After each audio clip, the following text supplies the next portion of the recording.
جو جنگ کا خطرہ ہے جی وہ ابھی ٹلا نہیں ہے. ایک بڑا ہی افسوسناک واقعہ جو بلوچستان میں پیش آیا ہے اور فتنۃ الہند انڈین سپانسرڈ ٹیررزم ہے اس کا ایک اور حملہ جو پاکستان پہ ہوا ہے. ایڈیشنل جو ڈپٹی کمشنر تھے کل ان کے گھر کو نظر آتش کر دیا گیا اور وہ دہشت گردوں سے جو ہے وہ لڑتے ہوئے وہ شہید ہو گئے. بھارت جو ہے وہ دوگلی پالیسی سے پھر باز نہیں آ رہا. ڈائریکٹ حملہ کر کے ان کو منہ کی کھانی پڑی ہے انڈیا کو. بڑی ہی بزدلانہ کاروائیاں ہیں یہ. اصل میں انڈیا کو وہ کہتے ہیں نا وہ منہ کی کھانی پڑی ہے. اب ان کو ہضم نہیں ہو رہا ہم اپنی عوام کو جواب کیسے دیں. کبھی آپ سویلینز پر حملہ کرتے ہیں, کبھی آپ جو افسران ہیں ان کو آپ نہتھا پا کر ان کی رہائش گاہوں پر حملہ کرتے ہیں, اور پھر آپ بالی ووڈ میں ہی آپ اپنے آپ کو دکھا سکتے ہیں کہ you have ethics, you didn't have ethics. کہ واحد ترین اسٹریٹجی ہے ان کی آر ایس ایس آئیڈیالوجی کی کہ آپ نے بے گناہ شہریوں کو, نہتھے شہریوں کو, آپ نے جو سو رہے ہوں لوگ, آپ نے ان پر حملہ کرنا ہے.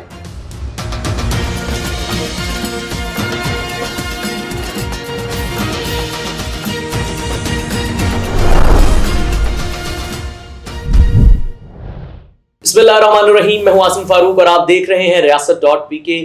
پچھلے چند گھنٹوں کی اہم خبریں ڈسکس کرتے ہیں. ایک بڑا ہی افسوسناک واقعہ جو بلوچستان میں پیش آیا ہے اور فتنۃ الہند جو ہماری انڈین سپانسرڈ ٹیررزم ہے اس کا ایک اور حملہ جو پاکستان پہ ہوا ہے.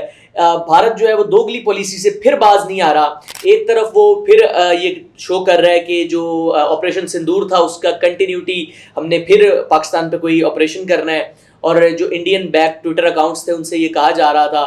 بہرحال پاکستانی فورسز کا یہی کہنا تھا. Even field marshal general Asim Munir صاحب نے بھی یہ کہا تھا کہ ہم نہ کشمیر کو بھولے ہیں نہ ہم دنیا کو بھولنے دیں گے, اور انڈیا کی ہر حرکت کا جو ہے نا وہ بھرپور جواب دیا جائے گا.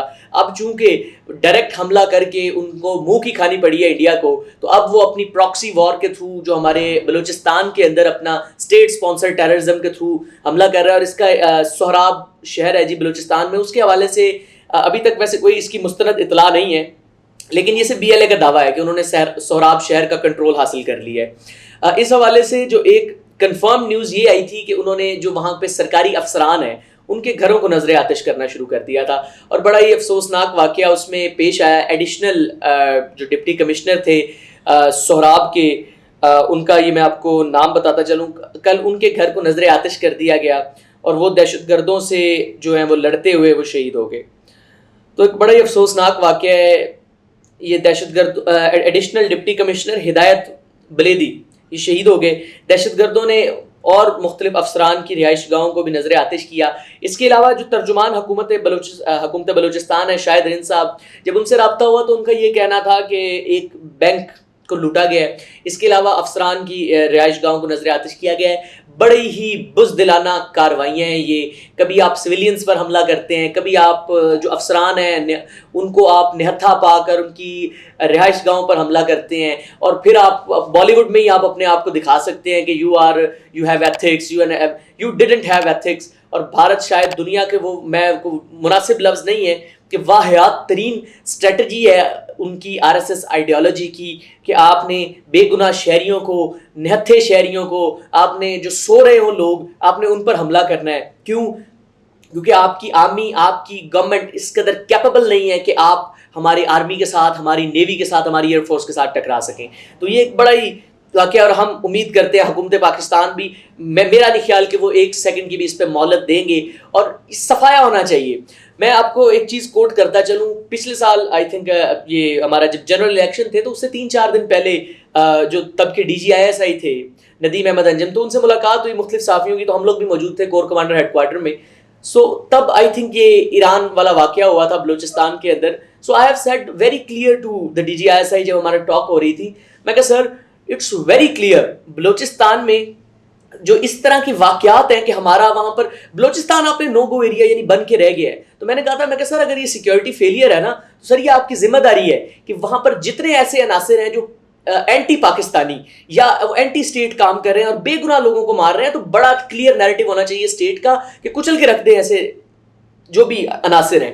جس نے بھی, اگر میں اس میں بات کرتا ہوں مطلب اگر آپ اس میں بات کریں نا, مہرنگ بلوچ صاحب ہیں تو وہ آتی ہیں, ہاں آ کر بات کرتی ہیں, ان کی بات اسٹیٹ سننی چاہیے, ضرور سننی چاہیے.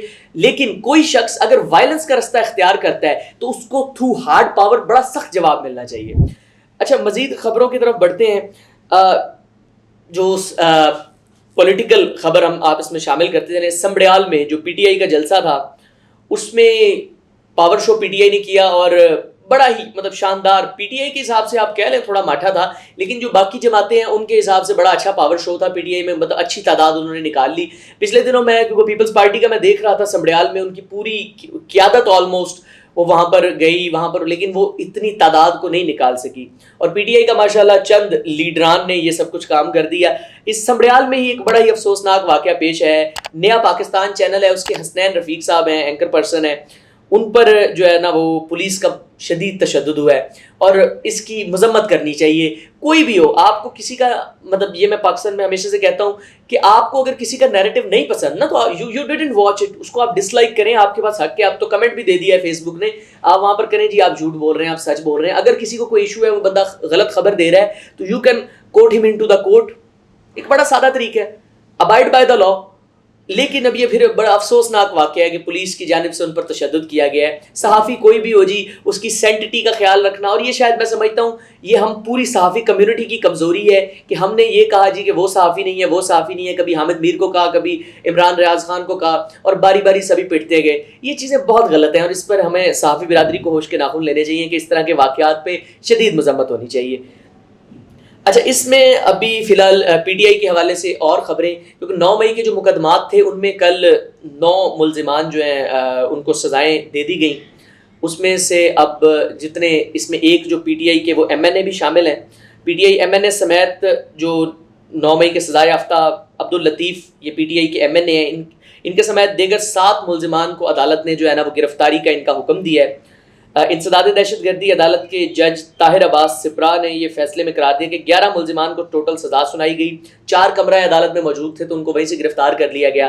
7 لوگ جو ہیں ان کی عدم حاضری پر ان کے وارنٹ گرفتاری جو ہے وہ متعلقہ ایس ایچ او کو دے دیے گئے ہیں.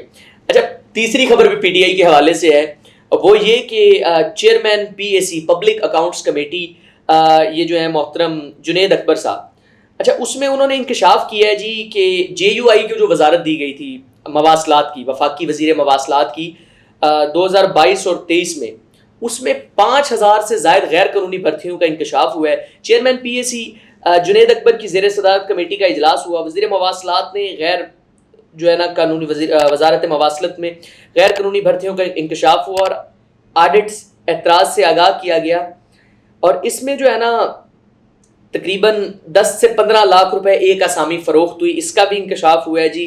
اور کچھ ایسے تھے کہ جن کی دستاویزات تک جعلی تھی, اکثر کی دستاویزات بھی جعلی تھی. اور وزارت مواصلات نے پھر بتایا جی حکام کو کہ جن افراد کی دستاویزات غلط تھیں ان کے خلاف کارروائی کی جا رہی ہے. یہ انہوں نے کاؤنٹر کیا, لیکن چیئرمین پی اے سی نے کہا یہ بہت بڑا مسئلہ ہے, کوئی چھوٹا مسئلہ نہیں ہے. انہوں نے حکمران, اچھا اس میں ایک اور چیز میں آپ کو بتاؤں, صرف یہ نہیں کہ پی ٹی آئی نے اس کو بڑا سنجیدہ لیا ہے, حکمراں جماعت کے مسلم لیگ نون کے سینیٹر افغان اللہ, انہوں نے بھی اس کے, وہ بھی کمیٹی کے اندر موجود تھے, انہوں نے بھی کہا کہ ان افراد کے خلاف سخت ایکشن ہونا چاہیے.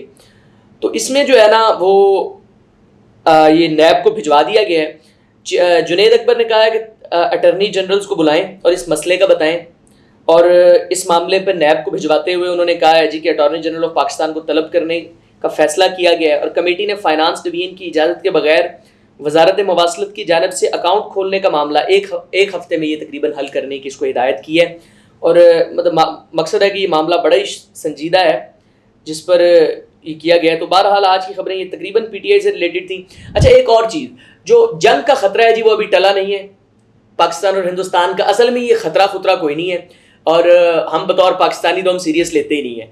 اصل میں انڈیا کو وہ کہتے ہیں نا وہ منہ کی کھانی پڑی ہے, اب ان کو ہضم نہیں ہو رہا ہم اپنی عوام کو جواب کیسے دیں, تو وہ گیدڑ بھپکیوں سے کام لے رہا ہے, اور جی وہ پھر ایٹ دا اینڈ جی ہم پاکستان پہ حملہ کریں گے. بسم اللہ سر, آؤ کر کے بھی کھاؤ. پچھلی باری جیڑی ہوئی ہے تو نالوں ستھری نہیں ہوئی, اپنی عوام کو بے وقوف بناؤ, وہی آپ لوگ کر سکتے ہیں.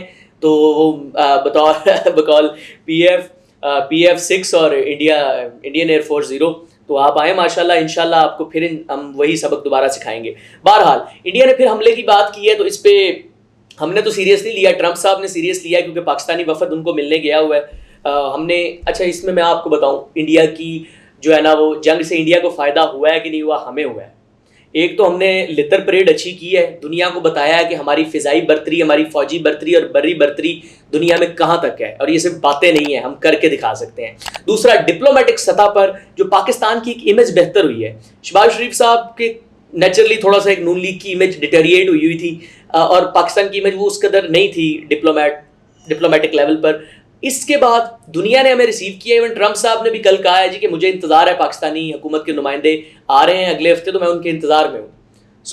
دوسرا، ٹرمپ صاحب نے یہ کہا ہے کہ دونوں ممالک کو، جی ایک دفعہ پھر انہوں نے کلیم کیا کہ میں نے جنگ رکوائی ہے، میں نے کہا ہے جی دونوں ممالک کو تجارت کریں بجائے جنگ کے۔ تو ان کا یہ مزید یہ کہنا تھا کہ دو ملک اگر ایک دوسرے پہ گولے برسا رہے ہوں تو ہم ان کے ساتھ جنگ نہیں کر سکتے، اور تقریباً انہوں نے دھمکی آمیز الفاظ بھی کہے ہیں دونوں ممالک کے لیے کہ اگر وہ جنگ کریں گے تو پھر ہم ان سے تجارت نہیں کریں گے۔